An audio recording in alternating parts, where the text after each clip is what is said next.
आज हम आपको सुनाने जा रहे हैं मुंशी प्रेमचंद जी की कलम से निकली हुई वो अमर रचना, जो सिर्फ एक कहानी नहीं बल्कि इंसानी मन की भूल भुलैया, मोह माया और अंत में मिलने वाली परम शांति का एक जीता जागता दस्तावेज है।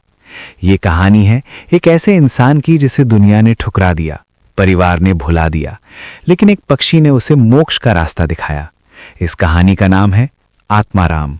भारत के ग्रामीण परिवेश में जहां आज भी पुरानी मान्यताओं और परंपराओं का वास है, वहीं एक छोटा सा गांव था जिसका नाम था वेदग्राम। वेदग्राम देखने में तो साधारण सा गांव था, कच्ची सड़कें, खपैल के मकान और चारों तरफ फैले हुए खेत। लेकिन इस गांव में एक ऐसा व्यक्ति रहता था जिसकी चर्चा न केवल उस गांव में बल्कि आसपास के कई इलाकों में थी। उस व्यक्ति का नाम था महादेव सोनार। महादेव पेशे से तो एक सुनार थे, लेकिन उनका जीवन और उनका व्यक्तित्व किसी पहेली से कम नहीं था। महादेव सोनार एक सुविख्यात आदमी थे, लेकिन यह विख्यात होना सम्मान की वजह से कम और उनकी विचित्र आदतों की वजह से ज्यादा था। वो अपने घर के सामने बनी एक छोटी सी कोठरी, जिसे वो अपना साहिबान कहते थे, उसमें सुबह से लेकर शाम तक एक छोटी सी अंगीठी के सामने बैठे हुए खटखट खटखट किया करते थे। लोहे और सोने को पीटने की आवाज गांव वालों के लिए घड़ी की तरह थी। ये लगातार आने वाली ध्वनि सुनने के लोग इतने अभ्यस्त हो गए थे कि अगर किसी दिन किसी कारणवश ये आवाज आनी बंद हो जाती तो लोगों को लगता कि गांव से कोई चीज गायब हो गई है, कोई सूनापन सा छा गया है। महादेव की दिनचर्या बिल्कुल पत्थर की लकीर जैसी पक्की थी। नित्य प्रति, चाहे गर्मी की तपती धूप हो या सर्दी की ठिठुरती भोर, वो एक बार प्रातःकाल ब्रह्म मुहूर्त में उठते थे।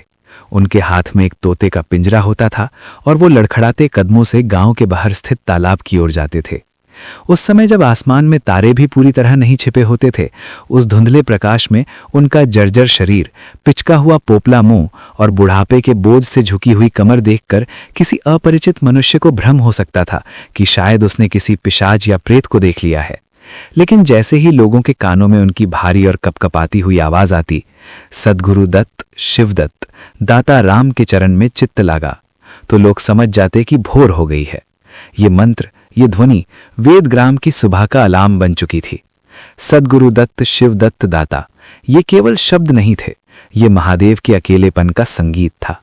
अब आप सोच रहे होंगे कि महादेव का जीवन कैसा था, क्या वो खुश थे? सच तो यह है कि महादेव का पारिवारिक जीवन बिल्कुल भी सुखमय नहीं था, बल्कि कांटों से भरा था। ऐसा नहीं था कि वो अकेले थे, उनका परिवार बहुत बड़ा था। उनके 3-3 जवान और हट्टे कट्टे पुत्र थे। घर में 3 बहुएं थीं और आंगन में खेलते हुए दर्जन भर नाती पोते थे। घर में रौनक की कोई कमी नहीं थी, लेकिन महादेव के दिल में एक गहरा सन्नाटा था। उस भारी भरकम परिवार में उसके बुढ़ापे के बोझ को हल्का करने वाला कोई न था। बेटे, जिन्हें बुढ़ापे की लाठी होना चाहिए था, वो आपस में बातें करते, अरे जब तक ये दादा जीते हैं तब तक हम जीवन का असली आनंद कैसे ले सकते हैं? ये बुढ़ा तो अपनी दौलत पर सांप बनकर बैठा है, जब ये मरेगा तभी हम चैन की सांस लेंगे। सोचिए, जिस पिता ने पाल पोस कर बड़ा किया उसके लिए ऐसी बातें। लड़के सोचते थे कि फिर तो ये सारी गृहस्थी उनके गले पड़ेगी ही, लेकिन अभी तो ये बुढ़ा रुकावट है। बेचारे महादेव की हालत ये थी कि कभी कभी उन्हें घर में बना हुआ भोजन तक नसीब नहीं होता था। कई रातें ऐसी होती थीं जब वो निराहार ही रह जाते। बहुएं रोटियां बनाती, बच्चे खाते, बेटे खाते, लेकिन महादेव की तरफ किसी का ध्यान न जाता। वो स्वाभिमान के कारण मांगते नहीं थे और कोई उन्हें पूछता नहीं था। वो भूखा ही अपनी कोठरी में उठता और अंधेरे में बैठकर अपने पुराने नारियल का हुक्का गुड़गुड़ाता हुआ सो जाता। भूख को वो धुएं में उड़ाने की कोशिश करते। उनका व्यावसायिक जीवन यानी उनका कामकाज और भी ज्यादा अशांति और क्लेश से भरा हुआ था। यद्यपि वो अपने काम में निपुण थे, सोने की परख उन्हें अच्छी थी, लेकिन उनकी नीयत पर लोगों को हमेशा शक रहता था। उनकी बनाई हुई खटाई यानी सोने को गलाने का मसाला औरों से कहीं ज्यादा तेज होती थी, और उनकी रासायनिक क्रियाएं जिससे वो सोने में मिलावट करते थे वो बहुत ही पेचीदा थीं। इसी वजह से आए दिन उन्हें अपने ग्राहकों के ताने सुनने पड़ते थे। कोई आकर कहता, महादेव तुमने मेरा सोना मार लिया, तो कोई कहता तुमने टाका ज्यादा लगा दिया। शक्ति और धैर्य शून्य प्राणियों के कड़वे शब्द उनके कानों में पिघले हुए शीशे की तरह पड़ते थे, पर महादेव वो एक पत्थर की मूर्ति की तरह अविचलित और गंभीर होकर सिर झुकाए सब कुछ सुना करते थे। न गुस्सा, न जवाब, बस खामोशी। लेकिन जैसे ही ये कलह शांत होता, ग्राहक बड़बड़ाता हुआ चला जाता, तो महादेव अपनी कोठरी में टंगे इस पिंजरे की ओर देखते। उस पिंजरे में एक हरे रंग का तोता था, जिसका नाम उन्होंने बड़े प्यार से रखा था, आत्माराम। उस तोते को देखते ही वो पुकार उठते, सद्गुरु दत्त, शिव दत्त दाता।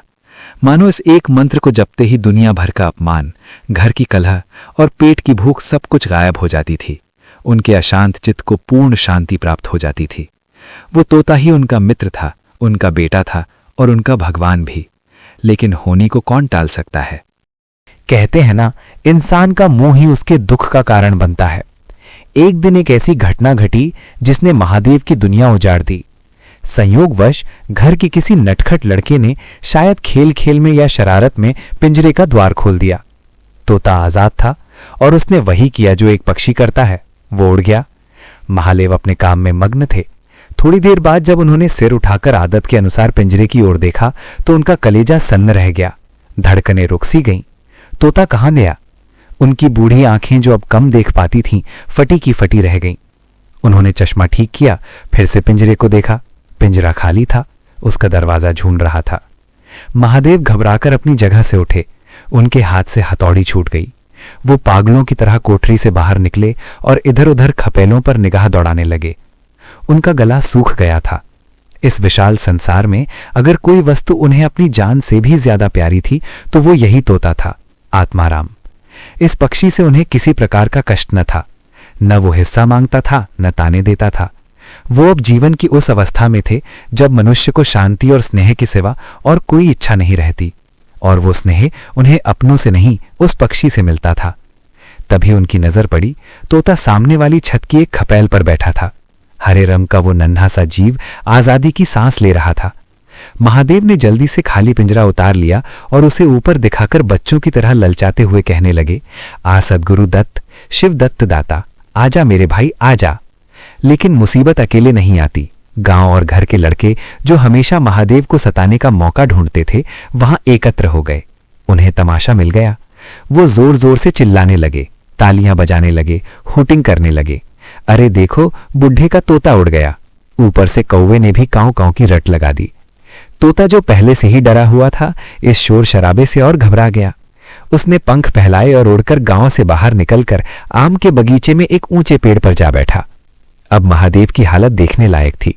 वो खाली पिंजरा हाथ में लिए उस पक्षी के पीछे पीछे बेतहाशा दौड़े। उनका शरीर कांप रहा था, धोती खुल रही थी, लेकिन उन्हें होश नहीं था। लोगों को, गांव के किसानों को उनकी इस दुर्गति पर अचंभा हो रहा था और साथ ही हंसी भी आ रही थी। कोई कह रहा था कि देखो मोह और माया का खेल, इंसान कैसे एक जानवर के पीछे पागल हो रहा है।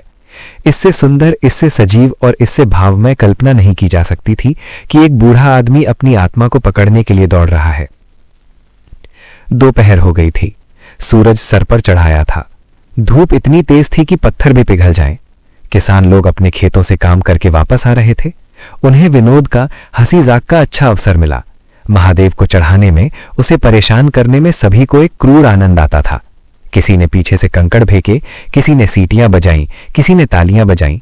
तोता फिर उड़ा और वहां से दूर आम के बाग में और भी घने पेड़ों के बीच एक पेड़ की सबसे ऊंची फुनगी पर जा बैठा। महादेव फिर खाली पिंजरा लिए मेंढक की भांति उचकते हुए, हांफते हुए उसके पीछे चले। बाग में पहुंचे तो वहां की जमीन तप रही थी। महादेव के पैरों में जूते नहीं थे। उनके तलवों से आग निगल रही थी। सिर चक्कर खा रहा था। आंखों के आगे अंधेरा छा रहा था। शरीर जवाब दे चुका था, लेकिन मन अभी भी उस तोते में अटका था। जब जरा संभले तो फिर पिंजरा उठाकर रुआं से होकर पुकारने लगे, सद्गुरु दत्त, शिव दत्त दाता, आजा मेरे भाई आजा। तोता फुनगी से उतरकर नीचे की एक डाल पर आ बैठा। वो अपनी गोल गोल आंखों से महादेव की ओर सशंक नेत्रों से यानी डर के साथ ताक रहा था। उसे शायद विश्वास नहीं हो रहा था कि ये वही उसका मालिक है। महादेव ने समझा कि वो डर रहा है। वो पिंजरे को वहीं जमीन पर छोड़कर आम की एक दूसरे पेड़ की आड़ में छिप गए ताकि तोता नीचे आए। तोते ने चारों ओर गौर से देखा। उसे लगा कि खतरा टल गया है। वो निशंक हो गया, धीरे से उतरा और आकर पिंजरे के ऊपर बैठ गया। महादेव का हृदय जोर जोर से उछलने लगा। उन्हें लगा बस अब तो मिल गया। वो सद्गुरु दाता शिवदाता का मंत्र मन ही मन जपते हुए बिल्ली की तरह दबे पांव धीरे धीरे तोते के समीप आए और झपट्टा मारा कि तोते को पकड़ लें, किंतु तोता हाथ न आया। वो फुर्ती से उड़ा और फिर पेड़ की ऊंची डाल पर जा बैठा। महादेव खाली हाथ मुंह बाएं खड़े रह गए। उनकी आंखों में अब आंसू आ गए थे। शाम तक यही हाल रहा। तोता कभी डाल पर जाता, कभी उस डाल पर, कभी पिंजरे पर आ बैठता, कभी पिंजरे के द्वार पर बैठे अपनी दाना पानी की प्यालियों को ललचाई नजरों से देखता और फिर उड़ जाता। ऐसा लग रहा था जैसे तोता महादेव की परीक्षा ले रहा हो। अगर बुढ़ा महादेव मूर्तिमान मोह था तो वो तोता मूर्तिमान माया था। माया कभी पास आती, कभी दूर जाती, यहां तक कि शाम हो गई, सूरज डूब गया। माया और मोह का ये संगम धीरे धीरे अंधकार में विलीन हो गया। रात हो गई। चारों ओर निबिड़ अंधकार यानी गहरा काला अंधेरा छा गया। तोता न जाने पत्तों में कहां छिपा बैठा था। महादेव जानते थे कि रात को तोते को दिखाई नहीं देता और वो कहीं उड़कर नहीं जा सकता, लेकिन वो पिंजरे में भी नहीं आ सकता था। फिर भी महादेव उस जगह से हिलने का नाम नहीं ले रहे थे। आज उन्होंने दिन भर कुछ नहीं खाया था। रात के भोजन का समय भी निकल गया। पानी की एक बूंद भी उनके सूखे कंठ में ना गई थी। लेकिन आश्चर्य की बात यह थी कि उन्हें ना भूख थी ना प्यास। तोते के बिना उसे अपना जीवन निस्सार, शुष्क और सूना जान पड़ता था। वो दिन रात काम क्यों करते थे? सिर्फ आदत थी। उन कामों में उन्हें अपनी सजीवता का लेश मात्र भी ज्ञान न होता था। तोता ही वो एकमात्र वस्तु था जो उसे चेतना की याद दिलाता था कि वो जिंदा है। उसका हाथ से जाना महादेव के लिए जीवन का देह त्याग करने जैसा था। महादेव दिन भर का भूखा प्यासा थका हारा पेड़ की जड़ से टेक लगाकर बैठ गया। रह रहकर उसे झपकियां आ रही थीं। नींद उसे अपने आगोश में ले रही थी, किंतु एक क्षण में वो फिर चौंक कर आंख खोल देता था। उसे डर था कि कहीं तोता उसे छोड़कर हमेशा के लिए न चला जाए। उस विस्तृत और डरावने अंधकार में कभी कभी उसकी धीमी आवाज सुनाई देती, सद्गुरु दत्त शिवदत्त दाता। आधी रात गुजर गई थी। सन्नाटा इतना गहरा था कि अपनी सांसों की आवाज भी सुनाई दे रही थी। सहसा महादेव कोई आहत पाकर चौंक उठे। उन्होंने देखा बाग के दूसरे कोने में एक विशाल वृक्ष के नीचे एक धुंधला सा दीपक जल रहा है और उस मध्यम रोशनी में कई आदमी बैठे हुए आपस में कुछ बातें कर रहे हैं। वो सब चिलम पी रहे थे। हवा के झोंके के साथ तंबाकू और गांजे की महक महादेव की नाक तक पहुंची। महादेव जो हुक्के के आदी थे, तंबाकू की महक ने उन्हें अधीर कर दिया। उन्हें लगा कि शायद कोई राही बटोही होंगे या खेत की रखवाली करने वाले किसान होंगे। चलो थोड़ी देर उनके पास बैठकर चिलम ही पी लूं, मन बहल जाएगा। वो बिना सोचे समझे उच्च स्वर से बोले, सद्गुरु सद्गुरु दत्त शिव दत्त दाता, और उन आदमियों की ओर लड़खड़ाते कदमों से चिलम पीने चले गए। किंतु जिस प्रकार जंगल में बंदूक की आवाज सुनते ही हिरणों का झुंड भाग खड़ा होता है, उसी प्रकार महादेव की आवाज सुनते ही और उन्हें अपनी तरफ आते देखकर वे सब आदमी घबराकर उठ खड़े हुए और बेतहाशा भागे। कोई इधर गया, कोई उधर गया, कोई झाड़ियों में कूद गया। महादेव हैरान रह गए। वो चिल्लाने लगे, अरे भाई ठहरो ठहरो, भागते क्यों हो? मैं कोई भूत नहीं हूं, मैं तो महादेव हूं। लेकिन तभी एकाएक उनके दिमाग की बत्ती जली। ये लोग इतनी रात को यहां छिपकर बैठे थे और मुझे देखकर भाग गए। इसका मतलब ये सब साधारण यात्री नहीं थे, ये सब चोर थे। वो जोर से चिल्ला उठे, चोर चोर चोर, पकड़ो पकड़ो। लेकिन चोरों ने पीछे मुड़कर फिर न देखा। वो हवा हो चुके थे। महादेव डरते डरते धड़कते दिल के साथ उस जलते हुए दीपक के पास गए। वहां जमीन पर कुछ नहीं था सिवाय एक चीज के। वहां एक कलसा यानी एक तांबे का बड़ा सा मटका रखा हुआ था, जो पुराने होने की वजह से और जमीन में गड़े रहने की वजह से मोर्चे से काला हो रहा था। महादेव ने इधर उधर देखा, कोई नहीं था। उनका हृदय पसलियों से बाहर आने को हो रहा था। उन्होंने कांपते हाथों से कलसे में हाथ डाला। उंगलियों को कुछ ठंडा और सख्त महसूस हुआ। उन्होंने मुट्ठी भरकर बाहर निकाली और दीपक के उजाले में देखा। उनकी आंखें चुंधिया गईं। वो कंकड़ पत्थर नहीं थे, वो मोहरें थीं, पुरानी सोने की भारी भरकम मोहरें। महादेव का पूरा शरीर से हर उठा। एक पल के लिए उन्हें लगा कि वो सपना देख रहे हैं। उन्होंने तुरंत कलसा उठा लिया। वो बहुत भारी था। उन्होंने फूंक मारकर दीपक बुझा दिया और तुरंत उसी पेड़ के नीचे घनी झाड़ियों की आड़ में छिपकर बैठ गए। जो आदमी एक पल पहले एक पक्षी के लिए रो रहा था, अब वो धन का रक्षक बन गया था। डर के मारे उनकी सांसें तेज चल रही थीं। उन्हें फिर शंका हुई, ऐसा न हो कि चोर अपनी भूल सुधारने लौट आएं और मुझे अकेला देखकर मेरी जान ले लें और मोहरे छीन लें। ये डर लाजमी था। उन्होंने तुरंत अपनी धोती की कमर में कुछ मोहरे बांधी। फिर आसपास टटोला, एक सूखी लकड़ी मिली। उस लकड़ी से जमीन की मिट्टी हटाकर पागलों की तरह जल्दी जल्दी कई गड्ढे बनाए उन गड्ढों में बाकी मोहरें भर दी और ऊपर से मिट्टी और सूखे पत्ते डालकर ढक दिया ताकि किसी को पता न चले कि यहां ताजा खुदाई हुई है। अब महादेव के अंतर्मन के नेत्रों के सामने एक दूसरा ही जगत था, वो जगत जो चिंताओं और कल्पनाओं से परिपूर्ण था। यद्यपि अभी खजाने के हाथ से निकल जाने का भय था, पर अभिलाषाओं ने अपना काम शुरू कर दिया था। गरीबी में जिए हुए इंसान के सामने जब अपार धन आता है तो वो सबसे पहले सपने बुनता है। महादेव के मन में एक आलीशान पक्का मकान बन गया। सराफे की यानी गहनों की एक भारी दुकान खुल गई। वो रिश्तेदार, वो बेटे बहुएं जो उन्हें धिक्कारते थे, अब वो सब उनके पैरों में पड़े थे। निज संबंधियों से फिर नाता जुड़ गया। विलास की सामग्रियां एकत्रित हो गईं। फिर मन में आया कि अब तीर्थ यात्रा करने चलेंगे। वहां से लौटकर बड़े समारोह से यज्ञ होगा। पूरे गांव को ब्राह्मण भोज दिया जाएगा। इसके पश्चात गांव में एक शिवालय बनेगा, एक पक्का कुआं बनेगा, एक सुंदर बाग भी लग जाएगा और वो नित्य प्रति कथा पुराण सुनने लगेंगे। साधु संतों का आदर होने लगेगा। तभी अचानक पत्तों की खड़खड़ाहट हुई। महादेव का सपना टूटा। उन्हें ध्यान आया, कहीं चोर आ जाएं तो मैं भागूंगा कैसे? इस बुढ़ापे में तो चला भी नहीं जाता। उन्होंने अपनी परीक्षा लेने के लिए अपनी धोती कसकर बांधी, पिलास उठाया और 200 पग तक यानी काफी दूर तक बेतहाशा भागते हुए चले गए। उन्हें खुद पर विश्वास नहीं हुआ। जान पड़ता था कि उनके पैरों में पर लग गए हैं। डर और लालच ने उन्हें जवानी का जोश दे दिया था।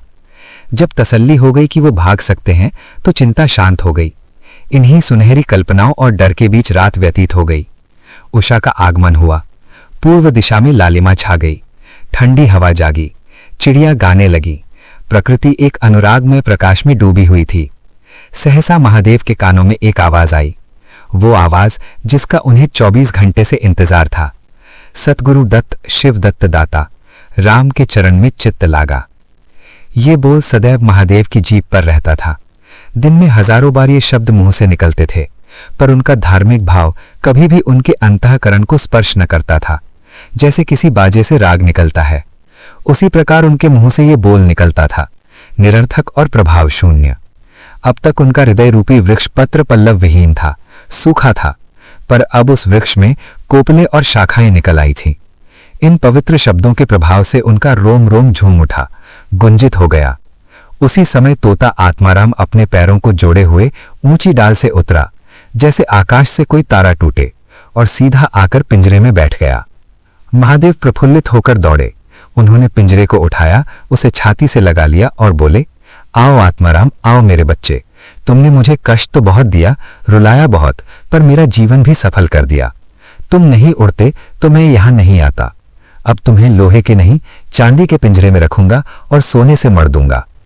उस वक्त महादेव के रोम रोम से परमात्मा के गुणानुवाद की ध्वनि निकलने लगी। प्रभु, तुम कितने दयावान हो, ये तुम्हारा असीम वात्सल्य है, नहीं तो मुझ पापी नीच प्राणी कब इस कृपा के योग्य था। इन पवित्र भावों से उनकी आत्मा विवल हो गई। वो भाव विभोर होकर उठे। सतगुरु दत्त शिव दत्त दाता, राम के चरण में चित्त लागा। उसने एक हाथ में पिंजरा लटकाया, बगल में वो भारी कलसा दबाया और घर की ओर चल पड़े। उनकी चाल में अब एक राजा जैसी शान थी। महादेव घर पहुंचे तो अभी कुछ अंधेरा था। रास्ते में एक कुत्ते के सिवा और किसी से भेंट न हुई, और गनीमत ये थी कि कुत्ते को मोहरों से विशेष प्रेम नहीं होता। उसने चुपचाप घर के पिछले हिस्से में जाकर कलसे को भूसे के ढेर के नीचे एक नाद में छिपा दिया और ऊपर से कोयले और लकड़ियां रखकर अच्छी तरह ढक दिया। फिर अपनी कोठरी में आकर ऐसे लेट गए जैसे कुछ हुआ ही न हो। जब दिन पूरी तरह निकल आया तो वह सीधे गांव के पुरोहित जी पंडित जी के घर पहुंचे। पुरोहित जी अपनी गद्दी पर पूजा कर बैठे थे, लेकिन मन पूजा में नहीं था। वो सोच रहे थे, कल ही कचहरी में मुकदमे की पेशी है, वकीलों को फीस देनी है और अभी तक हाथ में एक कौड़ी भी नहीं है। यजमानों में कोई सांस भी नहीं लेता, सब कंजूस हो गए हैं। इतने में महादेव ने प्रवेश किया और प्रणाम किया। पुरोहित जी ने मुंह फेर लिया। मन में सोचा, लो सुबह सुबह ये अमंगल मूर्ति कहां से आ पहुंची। मालूम नहीं आज दाना पानी भी मयस्सर होगा या नहीं। ये तो खुद मक्खी चूस है, देगा तो क्या देगा। रुष्ट होकर बिना देखे ही पूछा, क्या है जी, क्या कहते हो? जानते नहीं हम इस समय पूजा पर रहते हैं, बाधा मत बालो। महादेव ने अत्यंत विनम्रता से कहा, महाराज क्षमा करें, मैं चाहता हूं कि आज मेरे यहां सत्यनारायण भगवान की कथा हो, अब पधारें। पुरोहित जी विस्मित हो गए। अपनी कानों पर विश्वास न हुआ। महादेव के घर कथा का होना उतनी ही असाधारण और असंभव घटना थी जितनी अपने घर से किसी भिखारी के लिए भीख निकालना। उन्होंने चश्मा ठीक करते हुए पूछा, आज क्या है, कोई विशेष पर्व? महादेव बोला, कुछ नहीं महाराज, बस ऐसी इच्छा हुई कि आज भगवान की कथा सुन लो, मन को शांति मिलेगी। पुरोहित जी को लगा दाल में कुछ काला है या शायद बुढ़ा सिठिया गया है, लेकिन कथा का नाम सुनकर उनका लोभ जाग गया। प्रभाव से ही तैयारी होने लगी। वेदग्राम के निकटवर्ती गांवों में सुपारी फिर गई, यानी न्योता भेज दिया गया। कथा के उपरांत भव्य भोज का भी न्योता था। जो सुनता आश्चर्य करता, आज रेत में धूप कैसे जमी, ये कंजूस महादेव और भंडारा। संध्या समय जब सब लोग जमा हुए, गांव के बड़े बुजुर्ग बच्चे सब आ गए। पंडित जी अपने सिंहासन पर विराजमान हुए। कथा समाप्त हुई, आरती हुई, तब महादेव अपनी जगह से खड़ा हुआ। उसकी आंखों में एक अजीब सी चमक थी। वो उच्च स्वर से बोला, भाइयों, मेरी बात ध्यान से सुनिए। मेरी सारी उम्र छल छपट कपट में कट गई। मैंने न जाने कितने आदमियों को दगा दी, कितने खरे सोने को खोटा किया, मिलावट की, बेईमानी की, पर अब भगवान ने मुझ पर दया की है। वो मेरे मुंह की कालिख को मिटाना चाहते हैं। उसने एक गहरी सांस ली और ललकार कर कहा, मैं आप सब भाइयों से गंगा को साक्षी मानकर कहता हूं कि जिसका मेरे जिम्मे जो कुछ निकलता हो, जिसकी जमा मैंने मार ली हो या जिसके चोखे माल को खोटा कर दिया हो, वो आज आकर अपनी एक एक कौड़ी चुका ले। अगर कोई यहां ना आ सका हो तो आप लोग उससे जाकर कह दीजिए कि कल से 1 महीने तक जब जी चाहे आए और अपना हिसाब चुकता कर ले। किसी बही खाते या गवाही साखी की जरूरत नहीं। आप जो कहेंगे मैं वो मान लूंगा और चुका दूंगा। सब लोग सन्नाटे में आ गए। पूरी सभा में खामोशी छा गई। कोई मार्मिक भाव से सिर हिलाकर बोला, हम कहते थे ना, भगवान के घर देर है अंधेर नहीं। किसी ने अविश्वास से कहा, क्या खाक भरेगा, हजारों का टोटल हो जाएगा, घर बिक जाएगा इसका। एक ठाकुर ने ठिठोली की, अरे और जो लोग सुरधाम चले गए यानी मर गए, उनका क्या होगा? महादेव ने उत्तर दिया, उनके घर वाले तो होंगे, वारिस तो होंगे, मैं उनको दूंगा। किंतु उस समय लोगों को वसूली की इतनी इच्छा न थी जितनी ये जानने की कि इसे इतना धन मिला कहां से। क्या खजाना मिल गया या लॉटरी लग गई? किसी को महादेव के पास आने का साहस न हुआ। देहात के आदमी थे, गड़े मुर्दे उखाड़ना क्या जाने। फिर प्रायः लोगों को याद भी न था कि उन्हें महादेव से क्या पाना है। और ऐसे पवित्र अवसर पर सत्यनारायण की कथा के बाद झूठ बोलकर पाप के भागी बनने का भय भी उनका मुंह बंद किए हुए था। सबसे बड़ी बात यह थी कि महादेव की इस अचानक जागी साधुता ने उन्हें वशीभूत कर लिया था। अचानक सन्नाटा तोड़ते हुए पुरोहित जी बोले, तुम्हें याद है महादेव, मैंने एक बार कंडा बनाने के लिए तुम्हें सोना दिया था। तुमने उसमें से कई मासे तोल में उड़ा दिए थे। महादेव ने हाथ जोड़कर कहा, हाँ महाराज, याद है। कितना नुकसान हुआ होगा आपका? पुरोहित ने तपाक से कहा, 50 रुपए से कम न होगा। सब जानते थे कि पुरोहित झूठ बोल रहे हैं। महादेव ने बिना बहस किए 2 सोने की मोहरें निकाली और पुरोहित जी के सामने रख दी। पुरोहित जी की इस लोलुपता और लालच पर लोगों में टीका टिप्पणी होने लगी। ये तो खुली बेईमानी है। बहुत हो तो 4 रुपए का नुकसान हुआ होगा। बेचारे से 50 रुपए ऐंठ लिए। नारायण का भी डर नहीं। बनने को पंडित है पर नीयत ऐसी खराब। राम राम। लोगों को महादेव पर एक श्रद्धा सी हो गई। 1 घंटा बीत गया। उन सैकड़ों मनुष्यों में से एक भी खड़ा न हुआ पैसे मांगने के लिए। तब महादेव ने फिर कहा, मालूम होता है आप लोग अपना अपना हिसाब भूल गए हैं, इसलिए आज कथा होने दीजिए, भोजन कीजिए। मैं 1 महीने तक आपकी राह देखूंगा। इसके पीछे मैं तीर्थ यात्रा करने चला जाऊंगा। आप सब भाइयों से मेरी विनती है कि मेरा उद्धार करें, मेरा कर्ज माफ करें।